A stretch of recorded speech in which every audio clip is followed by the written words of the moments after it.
मान छू नहीं जाता, सारे के सारे दैवी सद्गुण उसमें प्रकाशित हो जाते हैं।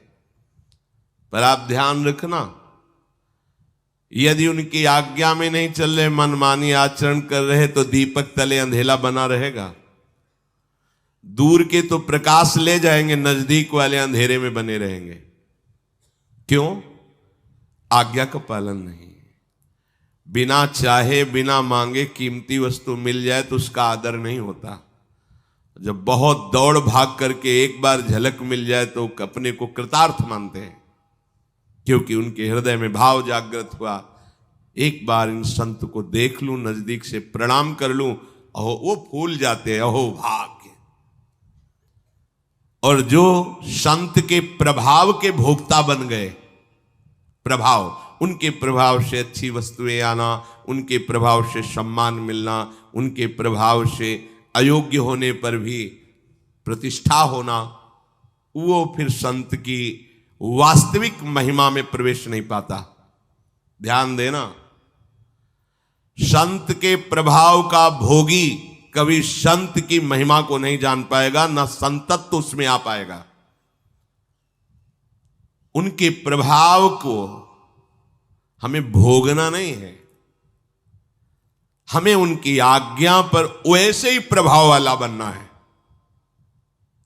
जहां हमारे गुरुदेव की स्थिति, वहीं हमें पहुंचना है। भगवान और भगवान का वैभव दो हिस्से हो गए। ये संसार भगवान का मायाकृत वैभव है। भगवान का भक्त सिर्फ भगवान को चाहता है, उनके वैभव को नहीं। जो उनके वैभव को चाहता है उसमें भगवान की चाह करने की योग्यता ही नहीं रह जाती। ऐसे ही गुरुदेव और गुरुदेव का वैभव, जो गुरुदेव को चाहता है वैभव उसके पीछे डोलता है, और जो गुरुदेव के वैभव को चाहता है वो गुरुदेव की चाह ही नहीं कर पाएगा, वो गुरुदेव को समझ ही नहीं पाएगा। इसलिए जो संत महात्माओं की आज्ञा के अनुसार उनके हृदय की स्थिति प्राप्त करने पर अपना जीवन कृतार्थ समझते हैं, वही वास्तविक संत का लाभ ले लेते। नहीं तो उनके प्रभाव से देखा गया है, महापुरुषों के प्रभाव से दुनिया का वैभव उनके चरणों में लुटता है। वो वैभव भोगी जान ही नहीं पाते कि हम किन के पास हैं, हमें क्या लेना था इनसे, क्या लेके रह गए। जो संत समागम, दुख सुख में समान बुद्धि, मान रहित होकर दैवी संपदा को धारण करने की योग्यता और परमात्म तत्व का बोध करा देते हैं, जिससे मद मोह लोभ शोक क्रोध आदि ये सहज में नष्ट हो जाते हैं। ऐसे भगवत प्रेमी महात्माओं का सेवन, सेवत साधु द्वैत भय भागे, श्री रघुबीर चरण लय लागे, देह जनित विकार सब त्यागे, आहा तब फिर निज स्वरूप अनुराग,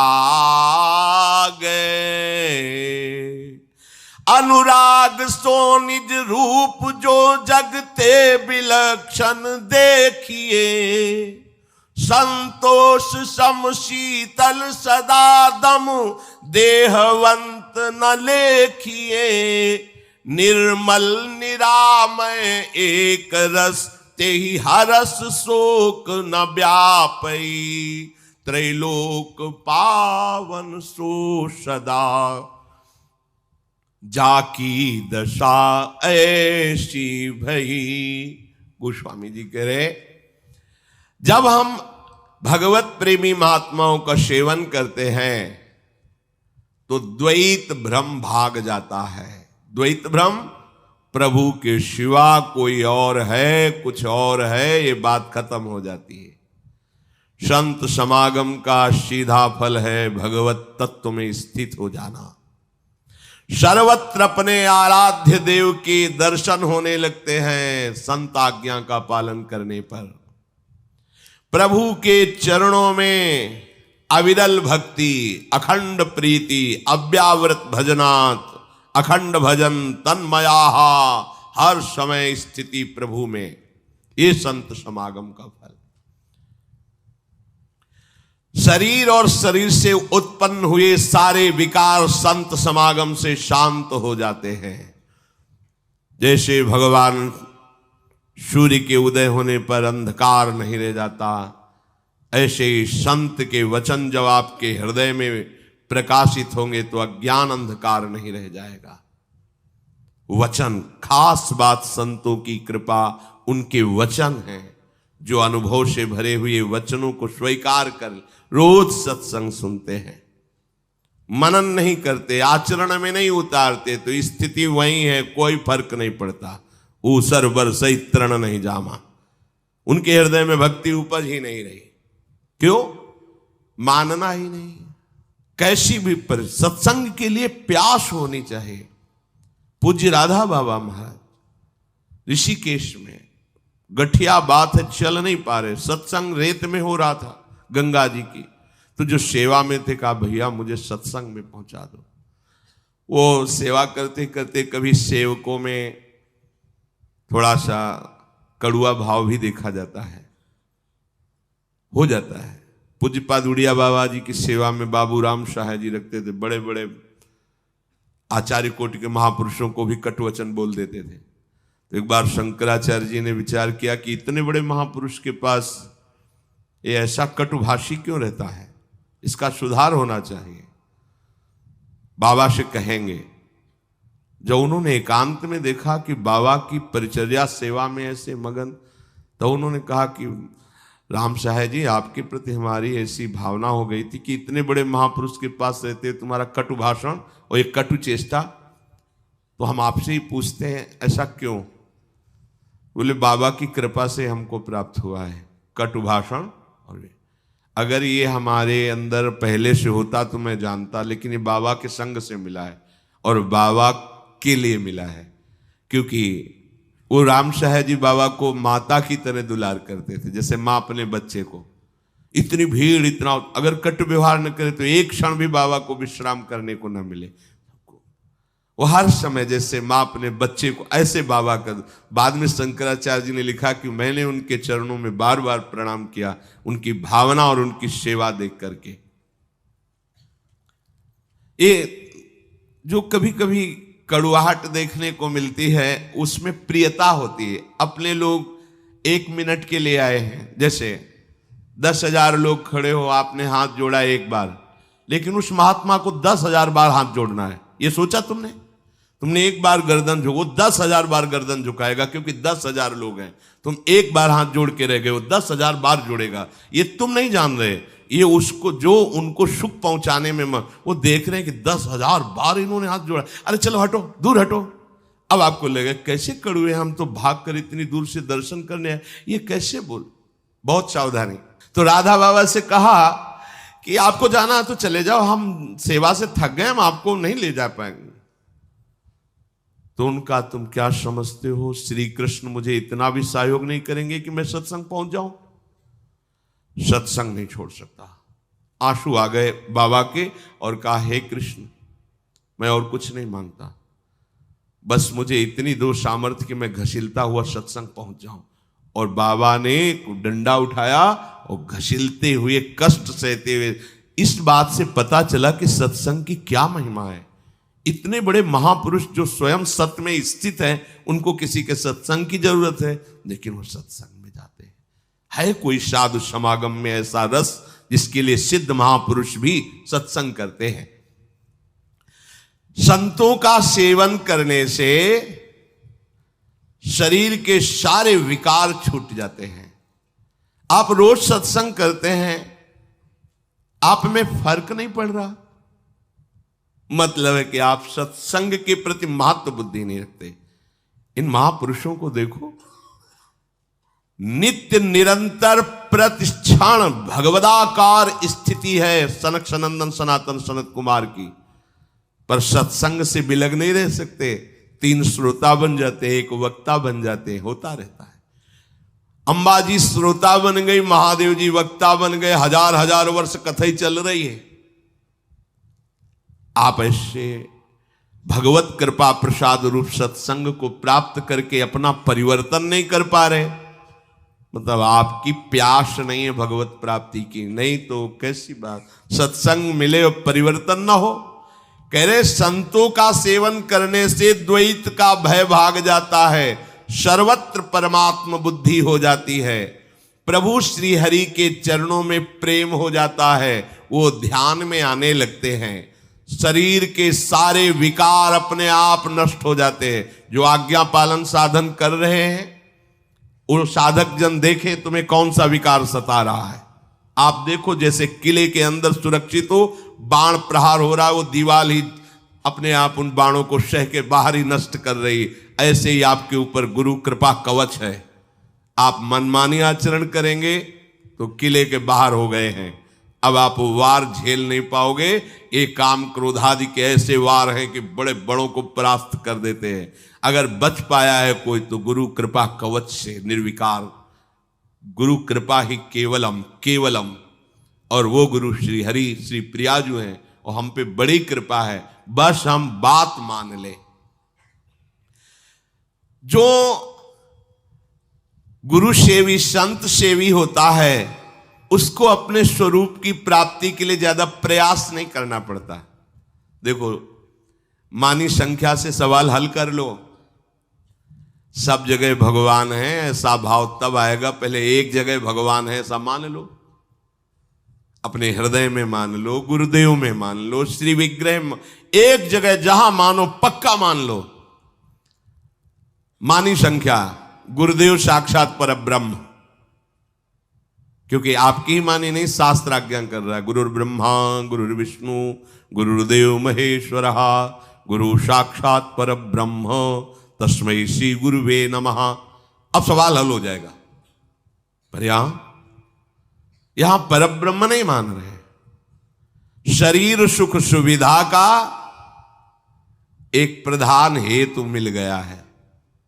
भैया सोचो, जिनके आश्रय से तुम्हें शरीर सुख सुविधा मिल रही है, अगर उनका सही माने में आश्रय ले लो तो सदा सदा के लिए सुखी हो जाओगे। इतने में क्यों तुम, जैसे एक गरीब आदमी किसी चक्रवर्ती सम्राट के पास जाए और बोले मांगिए क्या चाहिए तुम्हें, निहाल कर दूंगा, तो बोले 1 साल के लिए भैंस के लिए चारा दे दीजिए, क्या मांग पाएगा वो, क्योंकि उसकी सोच की क्षमता इतनी है। ऐसे ही तुम एक जन्म के लिए केवल विषय सुख के लिए संताश्रय भूल मत करो। हरि चरणारविंद का प्रेम स्वरूप बोध प्रयास नहीं करना पड़ेगा, स्वाभाविक हो जाएगा। कैसे स्वाभाविक हो जाएगा? जैसे पारस के संग से जंग लगा लोहा स्वर्ण बन जाता है, ऐसे ही सेवक जी महाराज कह रहे हैं, आलय बन बसत संग पारस के आयस कनक समान भयम। श्रीधाम वृंदावन के रसिकों का संग तुम्हें सोना बना देगा, प्रियालाल की सेवा में पहुंचा देगा। स्वर्ण आभूषण जैसे श्री अंगों के श्रृंगार में, ऐसे तुम प्यारी जू की सेवा के पात्र बन जाओगे उनके संग मात्र से। पर संग मन वचन कर्म से, पर ऐसा नहीं हो पाता। हम मन का संग करते हैं, जो मन के अनुकूल पड़ा तो मानते हैं, नहीं तो नहीं मानते। ना मानोगे तो एक है जो तुम्हें मना लेगा, वो है काल, वो है मृत्यु, अपने आप तुम्हें ठीक कर देगी, तुम्हारे कर्म तुम्हें ठीक कर देंगे। गोस्वामी जी कह रहे हैं, संतों के संग से एक विलक्षण शक्ति आती है। आप देख लो अपने हृदय में, आप जिस चढ़ाई को हंसते हुए चढ़ गए, क्या चढ़ सकते थे? सब बैठ के देख लो। अगर कहीं कुछ ऊंचाई पर चढ़े हो तो उसके पीछे कहीं संत कृपा है, देख लेना। कहीं भी जुड़े हो, कहीं विश्व ब्रह्मांड में, किसी भी संप्रदाय में, किसी भी परमार्थ के मार्ग में, जब आप लौट कर देखोगे तो किसी महापुरुष का हाथ आपको ऊपर चढ़ाता चला जा रहा है। बिना संत कृपा के कोई परमार्थ पर चढ़ ही नहीं पाया आज तक। मति कीरति गति भूति भलाई, जब जे जतन जहां जे पाई, सो जानो सतसंग प्रभाऊ, लोकहु वेद न आनो पाऊ। ये हर्ष शोक आदि उसको व्यापते ही नहीं जो साधु समागम करता है। यही स्थिति उसे तीनों लोकों को पावन करने वाली बन जाती है।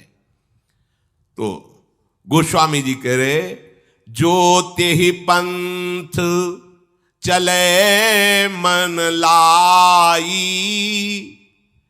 तो हरि काहे न होहि सहाई।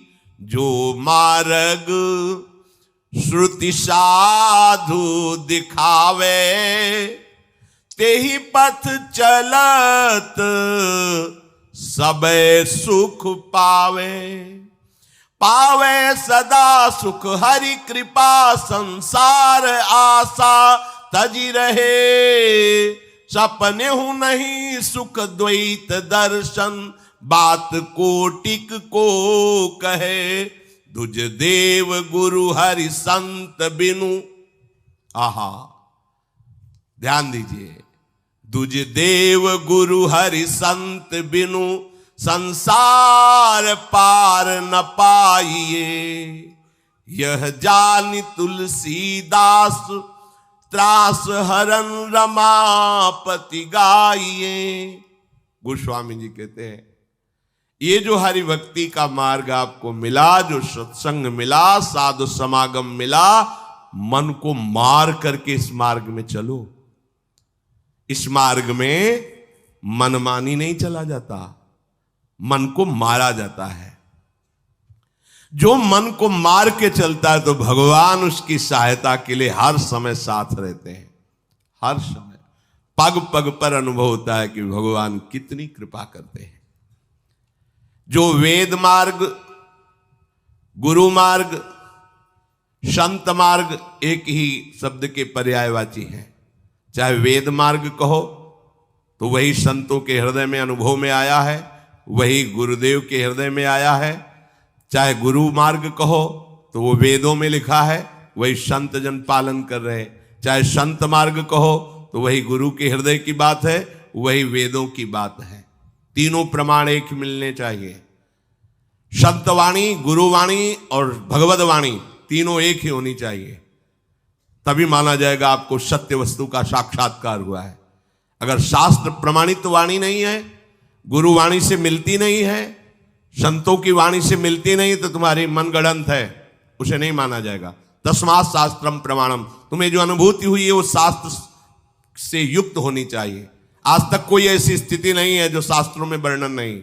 कोई नई स्थिति भगवान ब्रह्मा जी के द्वारा, सब जितने सिद्धांत है सब उन्हीं के द्वारा, वही भगवान कृष्ण द्वैपायन व्यास के रूप में, वही ब्रह्मा के रूप में, हरि के नाभि कमल से हरि ही तो प्रकट हुए ब्रह्मा रूप में, हरि ही व्यासदेव जी के रूप में, और हरि ही संतों के हृदय में बैठ के बुलवाते। सब एक ही मिलेगा, नाप लेना।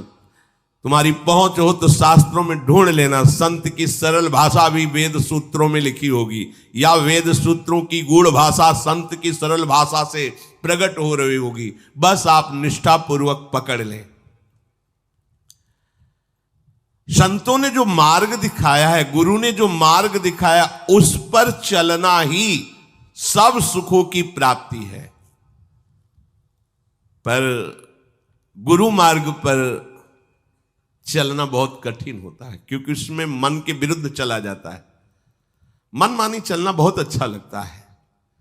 इसलिए सेवक जी महाराज करें, गुरु सेवा तज करें जबान, यह है अधर्म यह है सभान, कान नरस कन में रहे। चाहे जितना साधन बना के कर लो, गुरु आज्ञा के विरुद्ध है, कुछ नहीं होने वाला। जो गुरु ने मार्ग दिया उसके अनुसार चलो तो तुम सिद्ध हो जाओगे, सब सुख तुम्हें प्राप्त हो जाएंगे। इस मार्ग में चलने का लाभ क्या अनुभव करें कि हमारी उन्नति हो रही, विषय सुख फीके लगने लगे, रोज का रोज संसार की तरफ से मन हटने लगा, सब सुख से विष्ठावत बमनवत विश्वत लगने लगे। घृणा सुखों की अलम विषय वार्तया नरक कोटि बीभत्सया, इतना गंदा लगना चाहिए विषय शब्द, विषय भोगों की बात, मानो नरकों में हमें दुख दे दिया गया, ऐसा लग। जब कोई गंदी बात, गंदा दृश्य, गंदी क्रियाओं की, तो ऐसा लगना चाहिए कौन सा पाप उदय हुआ कि मुझे ऐसी बात देखनी पड़ रही, सुननी पड़ रही, ऐसा। विषय सुख की आशा का नाश, संत